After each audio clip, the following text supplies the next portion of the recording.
Mwahaha. Welcome to another episode of Out Cincinnati. Mwahaha. Hi, this is Melissa.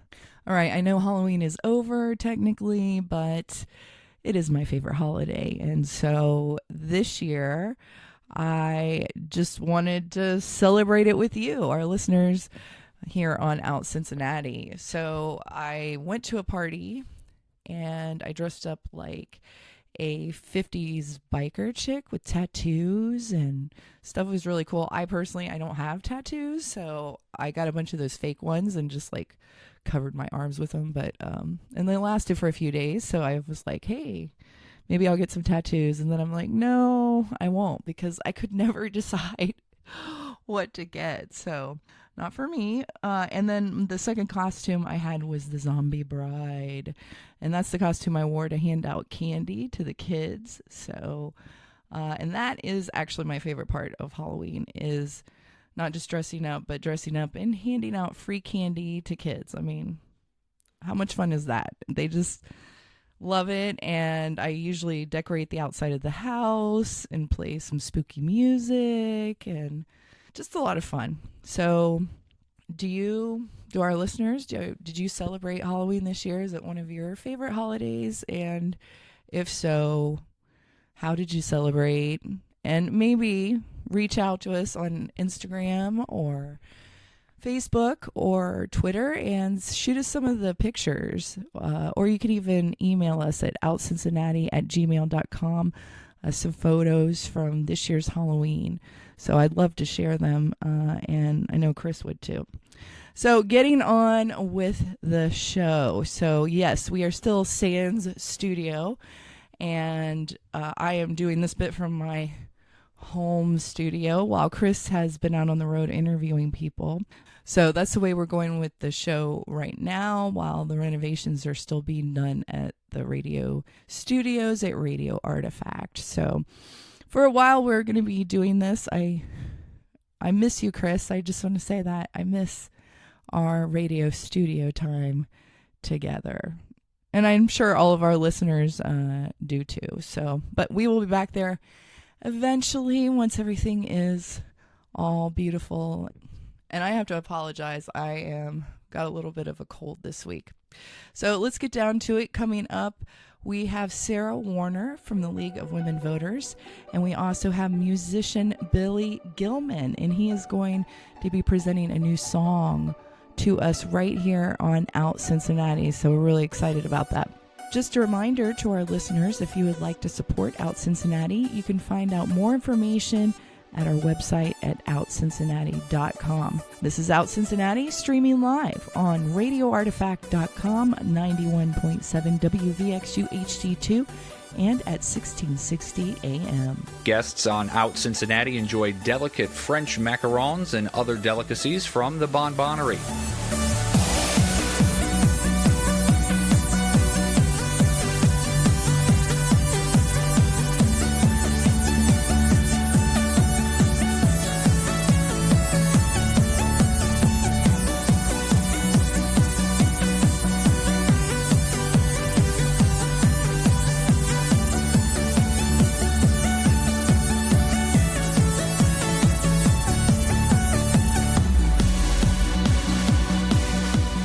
Listening to Out Cincinnati at 91.7 WVXU HD2 anytime at OUTCincinnati.com. Billy Gilman is on the phone. How's it going, Billy?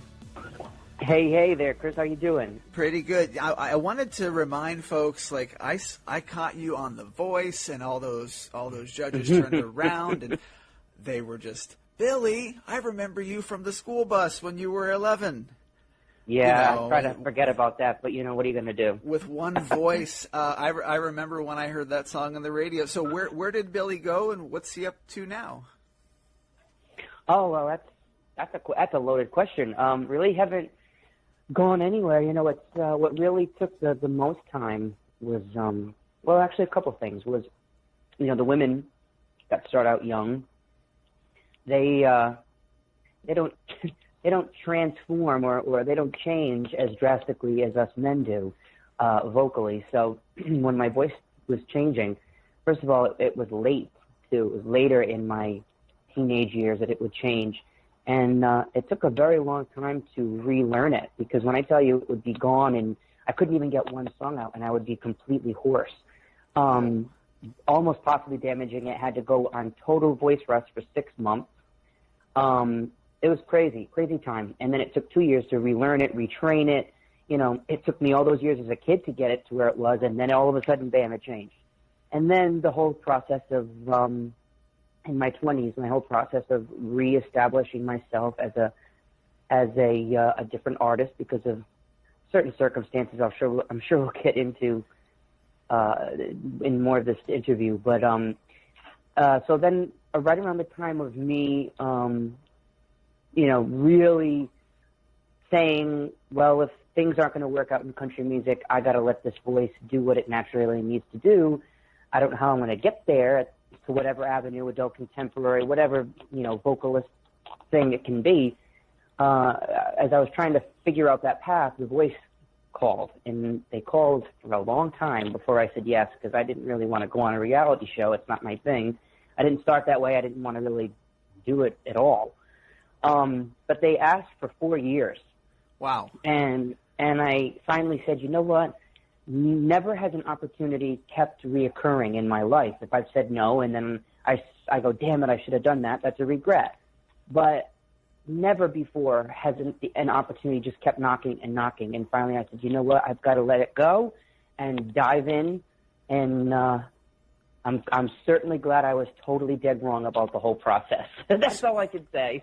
Well, you wonder how those, when I watched The Voice, and if I saw that, I'd say, oh well, they set that up, or they called him, or this or that. It's not that, but you just wonder how that comes about, because someone had the idea, let's call Billy, and they were after you for 4 years. That's awesome.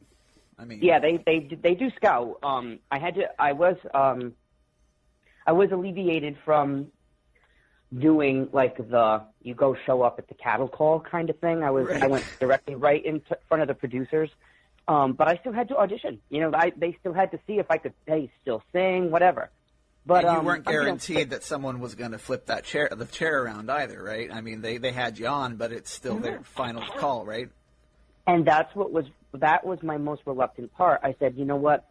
The biggest moment they want to get is the blind audition part. That's when they want the most viewers to kick off their season. I said they're going to use my name, and they're going to get all these viewers, and then they're not going to turn around, and I'm going to look like an idiot. That's exactly what was in my head. And that was what kept me saying no. They're just going to make a joke or whatever. And I said, I'm not going to do it. And finally I said, you know what? If they want me that bad, then I gotta see what we can do here. And like I said, before I really jumped in and said yes, I had meetings with past managers, VPs of record labels that worked with me or that I'm friendly with. I mean, right down to my parents. I mean, I had meetings with everybody. I am that type A kind of neurotic person. Hey, I mean, that's that could be from from the Northeast, the northern kind of runner, kind of frantic. I mean, relaxer in the South. Right. And because I just needed to make sure that what I was doing wouldn't hurt me. And everybody kept saying, well, what do you got to lose? I mean, but look what you could gain. So I'm like, yeah, that's very true. So I jumped in and I told everyone, listen, I can't be what was too. When I get on this show, there were so many years of me singing what I needed to sing, in the image that you all saw back when. But I'd get on the bus and go in the hotel room, and I would belt out Celine Dion, and I'm thinking to myself, this voice really isn't – I'm not showing the world what its full potential is. I'm having to abide by this image. And that's what really was tough for me in country. I mean, I had a sit-down meeting at a record label, and one of the VPs, who will be nameless, said to me, we just don't want our men singing like Carrie Underwood. Oh. And I thought to myself, wow. What a punch in the face, because that is the coolest thing, because there really aren't any people that hold notes and do that in the male form. There are a few, so there is room. What year was that he said that to you? This was 2000, and not too long ago, 2012, Oh, well, okay. I mean, any time's awful, but just to wonder how far when it was, and how far we might have grown since then. Yeah, it's not really that long ago. So and then I said, you know what? If that's going to be the uphill battle, then I really got to start thinking of another way to be successful in the music business, another genre. I got to let this voice. It was doing it disservice. What I was given by God, I needed to let it ring. And I really, honestly, in all aspects, had that opportunity on The Voice. I mean, I was doing Adele, I was doing Celine. I was just letting my voice finally just let it go. You know what I mean? Remind me what Celine song did you do a Celine song on The Voice? Because I don't, it's escaping me right now. I did, but I didn't do a well-known one on purpose, obviously. I did I Surrender. I mean, a Celine fan will know it, but of course. The normal population might not know it because it was more or less just a cut on a record. But yeah, it was I Surrender. Have you met her?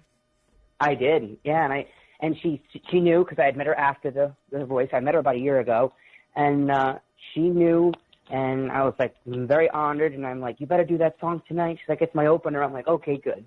Wow. I mean, any words from Celine. First, I'm a fan. If you can't tell, So I should have remembered that song, but yeah, I Surrender. Totally know it. Just to have that kind of validation, hey, you better do that. That's awesome. Yeah. So are you looking at kind of a crossover thing? Are you going to try to stick on country, or where do you see that going? I mean, the genre kind of evolves too. Absolutely. Right now we just released obviously a new single, Soldier, and it's more AC, but everything is really blurred lines at this moment. I mean, Dan and Shay and Justin Bieber and Lil Nas and Billy Ray Cyrus. So, which is great. I mean, I am putting my music out there and grabbing onto each opportunity and just kind of, I'm at the helm of the ship, working hard every day, but I'm really letting it do its own thing. I want to see who gravitates towards it, who bites on harder than who doesn't. And, right now, it's been very well received in like the AC, as far as like being on this specific Spotify playlist or being on this iHeartRadio playlist, and it's all been very AC, middle of the road, which is normally where my voice falls anyway. And is that the future of music with Spotify? You have like 1.2 million streams on there. Oh yeah, that was the statistic I saw. And is that kind of where things are heading? It is, because, I just recently got a music newsletter that you get, and it was saying how certain markets are, like Targets and Best Buy, certain ones are going to start to get rid of their CD aisle, so that's just, of course radio is still radio, but it's the playlists and the streaming is really where our industry is a driving force to be. Which is great. Do you get in the car though and still flip on the FM radio? I mean, you have to. I do. Oh yeah. Yeah, I do too. Our local, I love it. Our local is 92 Pro FM. Oh yeah, our local radio station is 92 Pro FM, and I'm very friendly with the DJs there. So absolutely. So yeah, I think it's a mixed bag. As far as there are still some people in the industry that believe totally for radio, and there are people that believe totally just streaming. So it just depends. I try as best as I can to hit both, because I think, why not? My personal opinion is it's at some level radio kind of got lazy, and then all these platforms came around and radio decided they needed to be relevant again. But that's just my opinion. I mean, that's not everybody, right. You're in that end of it more than I am, so you're probably dead on. It's just, yeah, and I wanted to talk about you were in good company as far as coming out. You and Ty on the same day. You got Shelley Wright and Steve Grand. How important is that visibility for LGBT artists, like in country and outside of country? So when I came out to my family, of course, that's what mattered to me. But as the business side, because it just doesn't apply to my career, my job, I didn't think. I was like, well, what does that matter? I don't ask them what they do. I don't care. But then when I did come out, so many people on my team that were still in Nashville said to me, we've been with you since you were 12. And we suspected it, but we would never come out and say something just in case you weren't gay. And I thought, and they said, now that you are, and you're being, you're headstrong, and you're being a voice for people. They said, you don't know the stigma around your name in a negative way about, well, is he, isn't he? So the industry was very, at that time, backwards and very, very against who I was supposed to love, who I am supposed to love. And I didn't understand that because that doesn't make the music any different. If anything, it makes it better because now I'm not nervous or worried or scared or stressed. Now I can just totally focus. Well, and you have artists who re-record songs with different pronouns, when after they come out and they re-release things. So it's cool. That's such a cool thing. So so it's good to be all the way yourself, Absolutely, and I started to get that as my adult mind really started. I was like, who cares? You know what I mean? Being a private person, that's was my first thought. But then I was at some festival with my partner, and some person wanted to take a picture of me, and it just so happened to be a reporter. And I went, oh, you know what? If I'm going to start to live my true self, I got to really address it to my fans and be at the helm of this ship, because God knows what someone could write in an article. And a big magazine wanted the exclusive. And I said, you know what, that's not my agenda about it. It looks like I'm trying to push my career and do this and that just to make a headline. And that's not the case. So coming to grips with it, I said, you know what, I'm going to do it on YouTube. If it goes viral, it goes viral because people are paying attention. It's not some paid-for article. I just felt that was too not realistic in my bones about how I wanted to explain this situation. So I did it on YouTube, and it certainly went viral, and all that happened. And but the best thing about me coming out was, I'll always, in one way or another, find success in this industry. Whether country still doesn't want to have an openly gay artist on the radio, or they don't want to sign me, or whatever the issue with it is, I will always find a niche somewhere, because that's what I was put on earth to do. That's what God gave me. It will always work. What really was the best part was the response I got from people saying, I no longer feel ashamed or alone. That was my win. Knowing that I could help someone in middle America that doesn't have an accepting family, they're put out on the street, that was my win, and personally about the whole situation. And I was happy I did it, to be a voice for the voiceless, to be a soldier for these people, and that's how this world changes. If you go to the front lines and act rather than just say, And that's the new song, Soldier. So is that the kind of, I've listened a couple times. What can you talk about, how that song came about? Is that kind of your inspiration there? So when Soldier came about, that is where, the chorus, Keep Fighting, I really resonated with that on behalf of all of the LGBTQ discrimination, the bullying in the school systems, even to go as far as the horrific epidemic of the overdose situation in this world, whether you can't deal with who you are as a person, or you have demons at work, or whatever the situation may be, with all of the addiction problems too. So this song really has a lot under its umbrella, if you will, and I'm very proud of that, because if someone can't understand my fight was, and still to this day, the fight of keeping going and being a voice for everyone. I'm going to keep fighting. We're soldiers, stand our ground. They can understand it in whatever way they're having a difficulty in their lives. You know what I mean? Right. So I was very proud to receive that song, especially in the time frame that we're living in. It's just, we need these positive messages because it's getting really scary out there.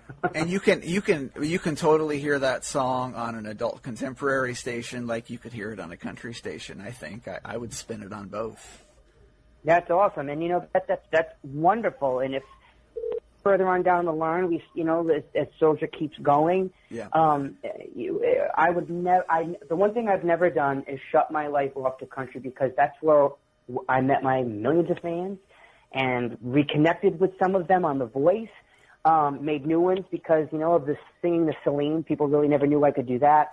So, I mean, I will always embrace country because it was almost like, because I always wanted to make it in country, but when they were really being difficult about who I was as a person, I had no choice but to move on. It was almost like leaving a loveless marriage, but you're still in love with that person. It wasn't your fault, but you had to cut the wire.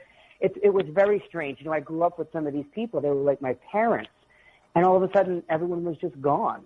So it was a weird mentally depression time for me that was really, really difficult to handle at some parts.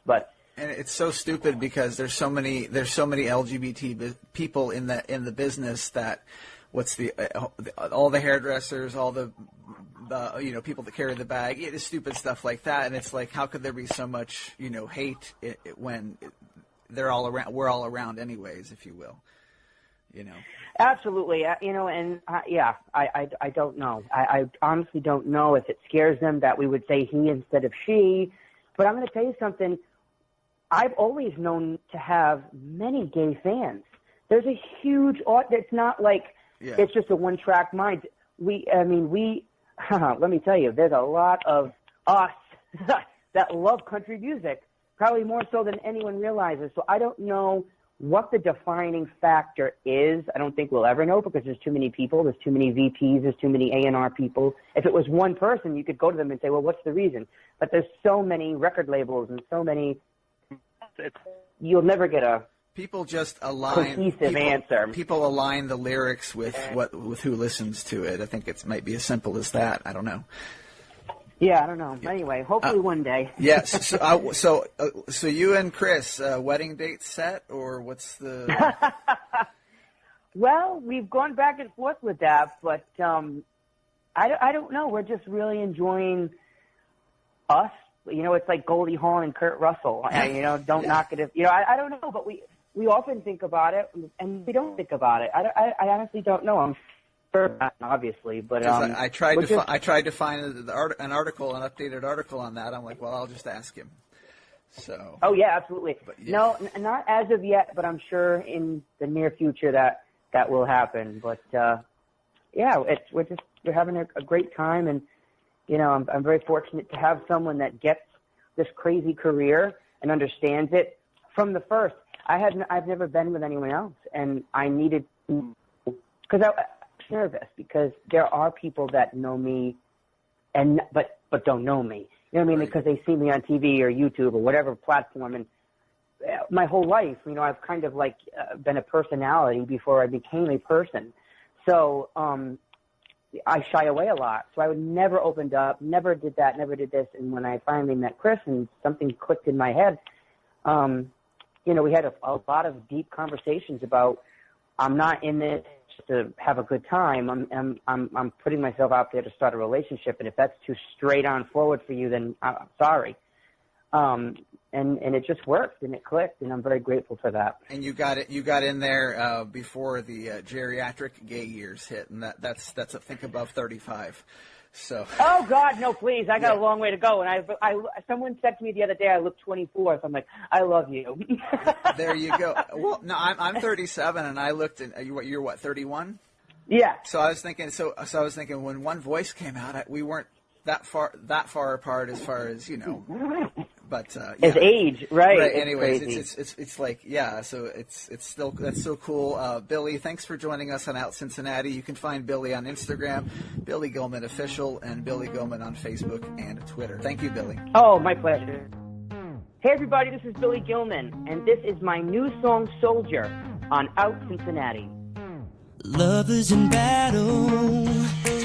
We built this tower of Babel. The sabers may rattle, but I'm only fighting for you. You're my obsession, my lover, my rival. This song is a lesson, these words are survival, and I'm never letting you go. I'ma keep fighting, fighting. I'ma keep fighting, fighting. 'Cause baby, I'm a soldier, gonna stand my ground. I'ma keep fighting, fighting. I'ma keep fighting, fighting. 'Cause baby, I'm a soldier.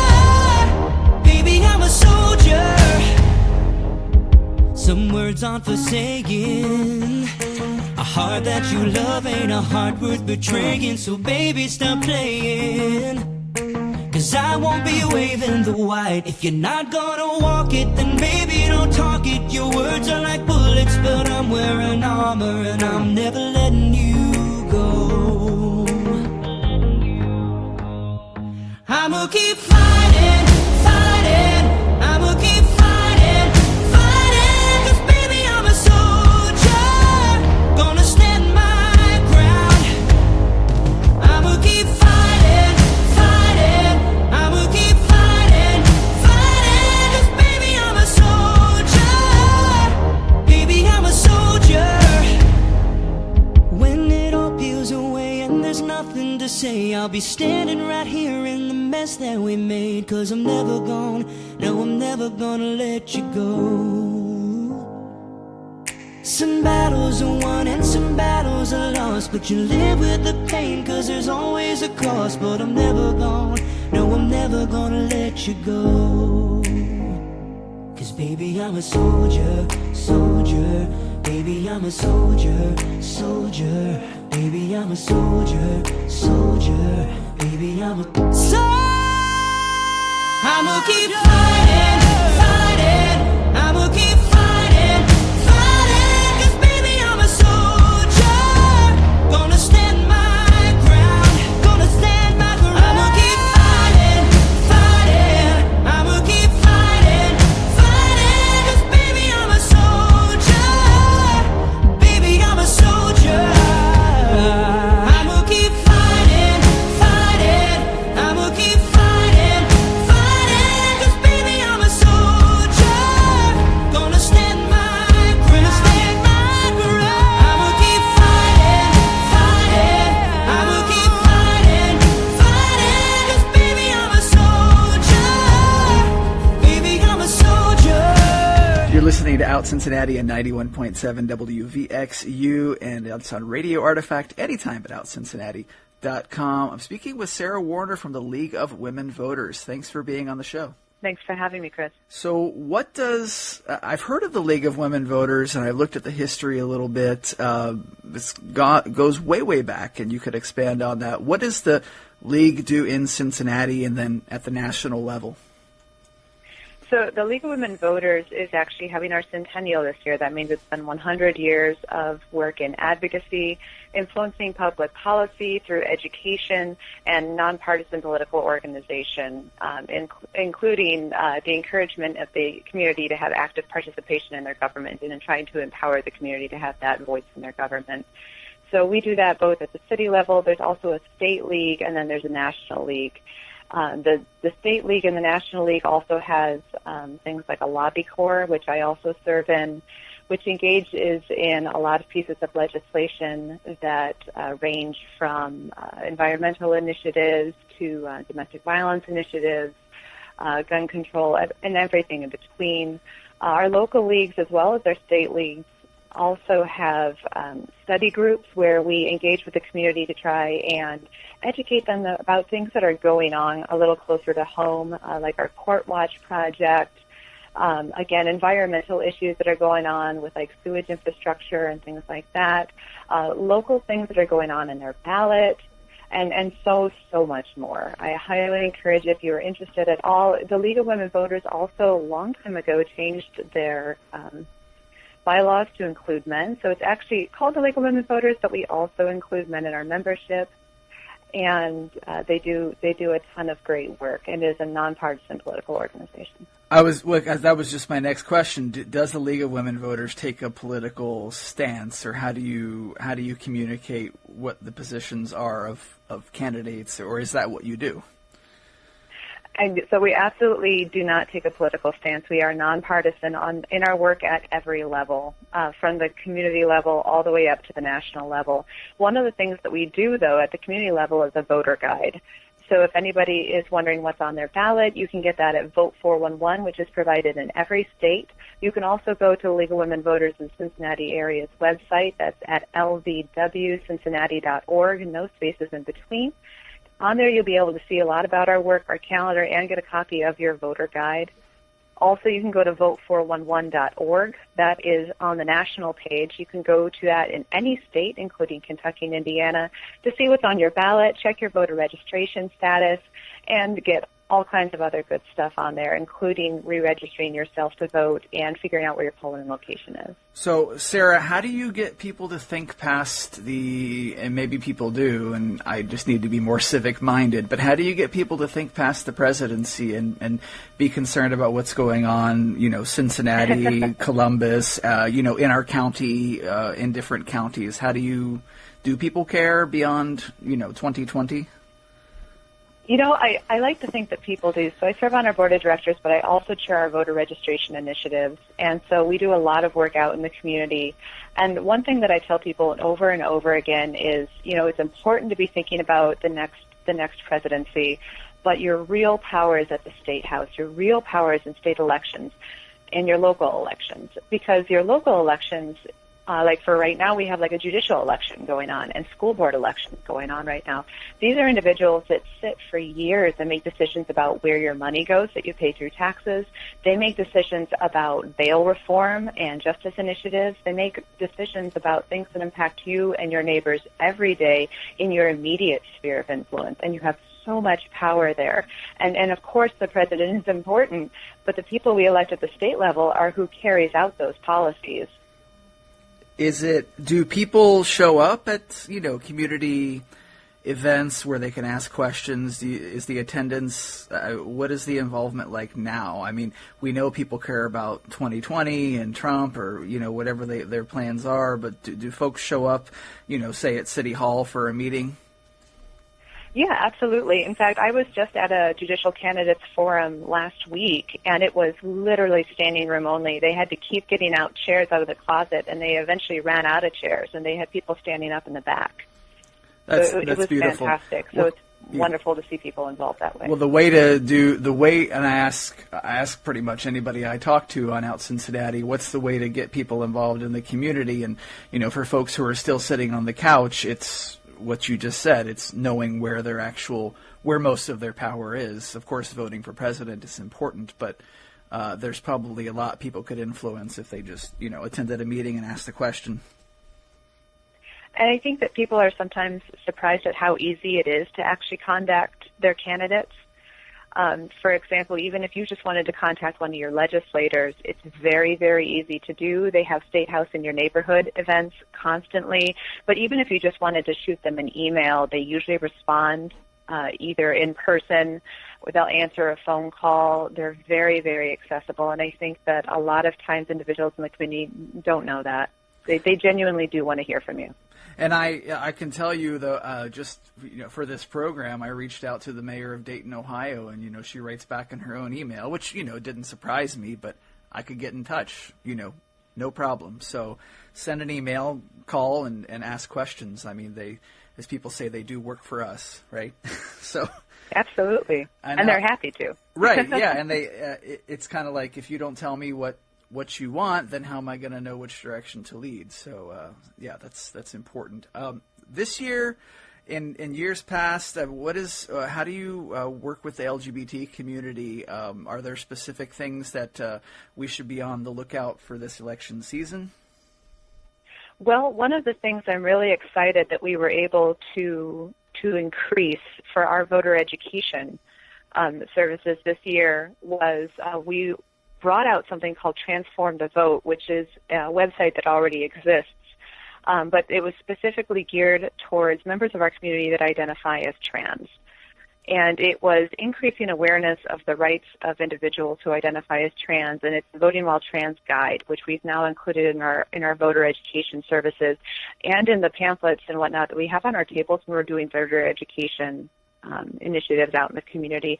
So it includes things like your checklist before Election Day, which is how to check the registration status and the types of ID that you need to bring, as well as when you appear at the polls, if you have a problem at the polls, what you can do to avoid having to vote via provisional ballot. It even includes the National Election Protection Hotline, which is 866-687-8683, which can help you make sure that your ballot is counted if you feel in any way that your rights were stepped upon as an American citizen when you were trying to vote. And so you can call that number the day of, the week before, and check. In addition to that, how do you just say I'm sitting in Warren County and Ohio and I haven't voted in 7 years? Where can I go without getting added to some email list or something to find out what my actual status is and the quickest way to register? Well, there's a lot of different ways you can register to vote. Most of them will not actually add you to an email list. If you want to go directly to the horse's mouth, as it were, you can go to the Secretary of State's page. One of the quick ways to get there is voteohio.gov. Again, no spaces there. That's going to take you directly to the Secretary of State's page. That's going to take you how to register to vote, change your address, check your voter registration, your voter eligibility and residency requirements. Again, you can also go to vote411.org. That will do the same thing. It'll show you your polling location, allow you to check your voter registration status, and allow you to register to vote. I should point out at this point, though, Chris, that we are past the voter registration deadline for the immediate election. It's never too late to register to vote, but we are past the current voter registration deadline. Yeah, I thought I saw something. I knew as I was saying that there was something. We passed some, but then I thought still important to ask. But no, but that's. Oh yeah. It's always good to get to that website and see. You missed this one, which is. That feel bad for 2 seconds and then come up in November. Right, and then make sure you're set for next time. And I know that it's very simple, and with voteohio.gov, that's kind of a one stop. It takes you to the right spot, because every election season we get a new website or a new guide, and it's important to know what's. I also want to point out that right now we are doing early in-person voting. So you can go down to your polling location, which is not going to be your normal polling location. It's actually going to be down at the Board of Elections right now. If you want to vote early and in person, I've already voted early and in person, and there are absolutely no lines. There's no waiting right now if you want to vote early. For voting early, is there a special place to sign up in advance, or you just show up as long as your name's on the roll? You can show up. As long as you're registered to vote, all you do is show up. It works the same way as voting at your polling location does. You just do it down at the Board of Elections. Also, if you have an absentee card, if you're going to be voting absentee, the deadline for that is November the 4th. And I've done that before where I voted and it's not been election day. You just never know what, especially since it's not a holiday yet and most of us aren't off. It's kind of nice to get it out of the way and take that 4-hour block of time or whatever you want to take to go get it done. Not that it takes 4 hours, but to not have any kind of issues, because I'm sure there's people who can't get off work and then lose out on voting. So that's very important. Absolutely. You also work, and I wanted to ask you about you work with the Salvation Army with Human Trafficking Initiative. I guess my first question on that is how do people know when they're witnessing human trafficking? Because I've seen stupid posts in neighborhood groups on Facebook. Oh, I think I saw some human trafficking at Kroger on the way home tonight, and I'm just thinking that kind of it sounds silly on its face, but how do we know? I actually get that question a lot. So my role with the human trafficking organization at Salvation Army is that I work in legislation and policy concerning human trafficking. I also chair the legislation and policy committee for the Human Trafficking Coalition here in Southwest Ohio, Northern Kentucky. I always tell individuals when they ask me that there is a huge difference between smuggling and trafficking and exploitation and trafficking and kidnapping and trafficking. And it's important to understand those differences. Also, I tell individuals that if you see something you think is suspicious, the best thing to do, if you're not sure, is to call the National Human Trafficking Hotline. That number is 1-888-373-7888. So if you're if you're in Kroger and you see, or wherever, and you see something strange, it's you're not going to get in trouble for not knowing and for calling that number. No. So what happens when you call that number is there are individuals that are trained in handling those types of calls. They're going to ask you some follow-up questions. If you choose not to have them take your name or your information, that's absolutely fine. If you don't want anyone to follow up with you afterwards, that's also absolutely fine. What happens is they're going to ask you a couple of other questions so that they can try to understand the situation a little bit better. If they think it's a situation where police need to be deployed, they will, so that you do not interact with the situation directly.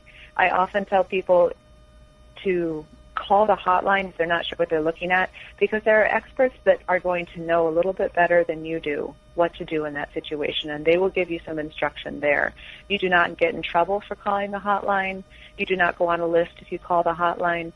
What you can do when you call it is actually help save somebody. You can actually contribute to those metrics that help us track where it's happening, where it's being reported, and what's going on. And one thing I also want to address really quickly is another false metric that ends up out in the media a lot, besides those memes that you often see on Facebook of, right. I think this is trafficking, and it's often not because they've seen a Liam Neeson movie, is false numbers out there, like, Ohio's number 4 in the nation for trafficking.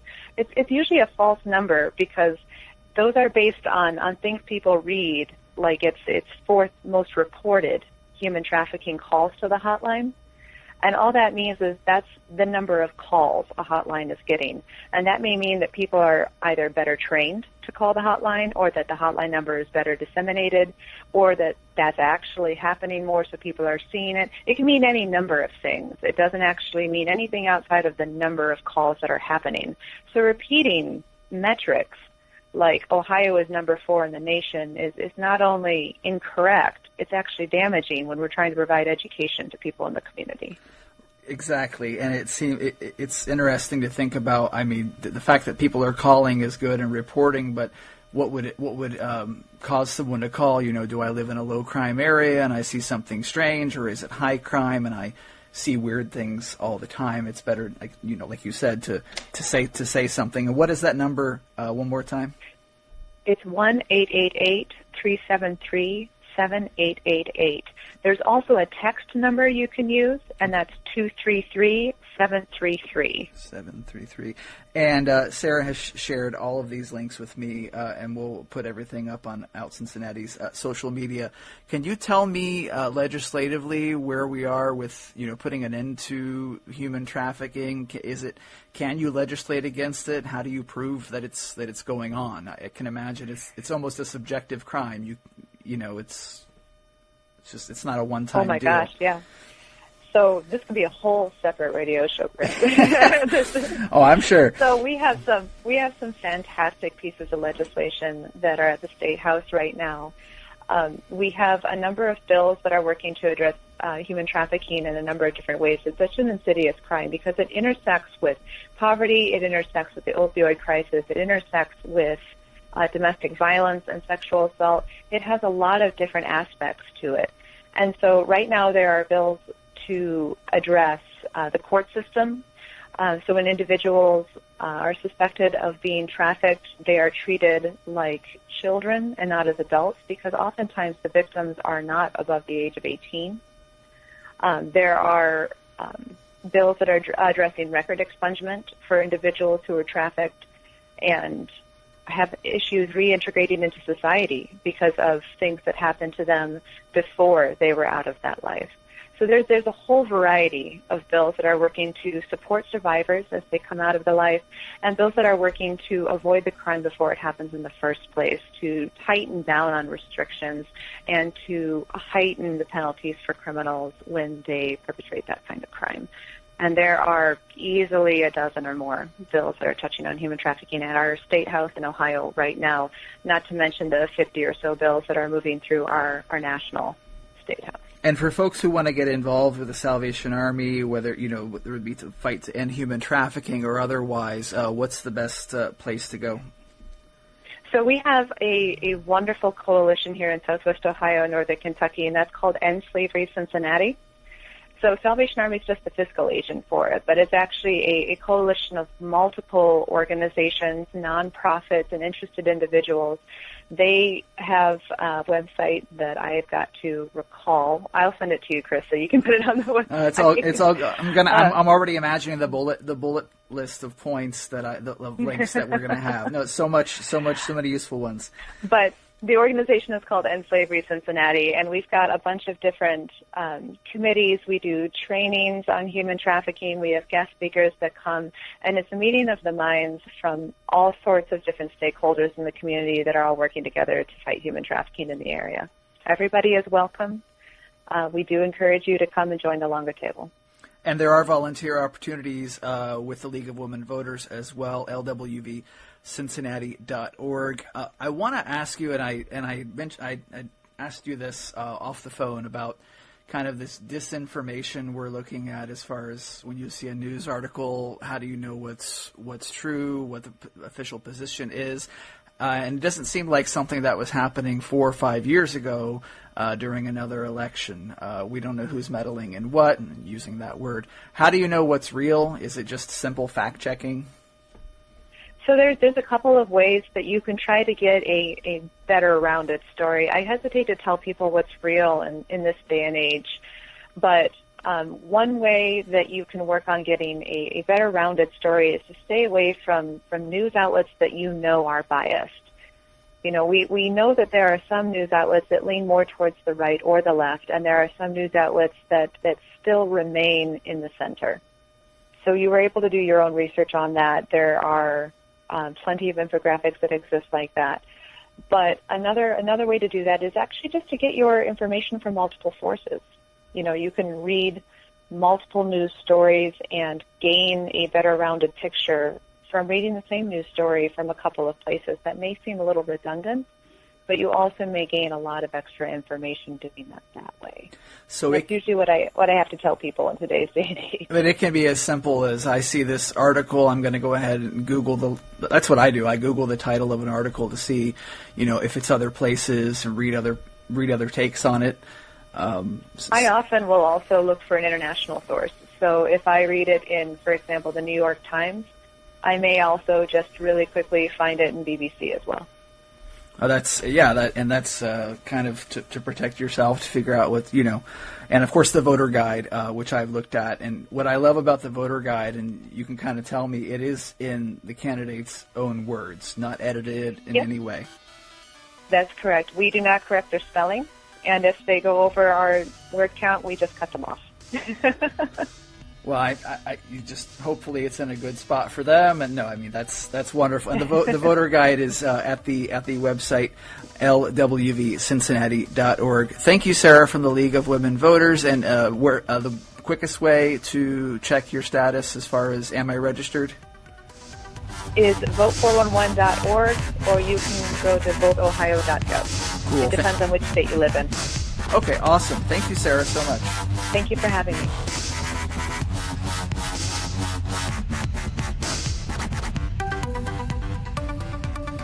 All right, and that wraps it up for another episode of Out Cincinnati. You just heard Chris speaking with Sarah Warner from the League of Women Voters and musician Billy Gilman. You also got to hear his new song, so I hope you enjoyed that. Now, if you love this show and you love what we do here and you would like to support Out Cincinnati, you can find out more information at our website at OUTCincinnati.com. If you would like to contact Chris and I about the show, you can look us up on Facebook, Twitter, or Instagram. Remember, I want to see your Halloween costumes and how much fun you had this year. Please share those with us. You can also email us at outcincinnati@gmail.com. You can also catch the podcast version of the show on Apple Podcast or YouTube. Thanks so much for being with us today. I'm Melissa, and this is Out Cincinnati, streaming live on radioartifact.com, 91.7 WVXU HD2, and at 1660 AM.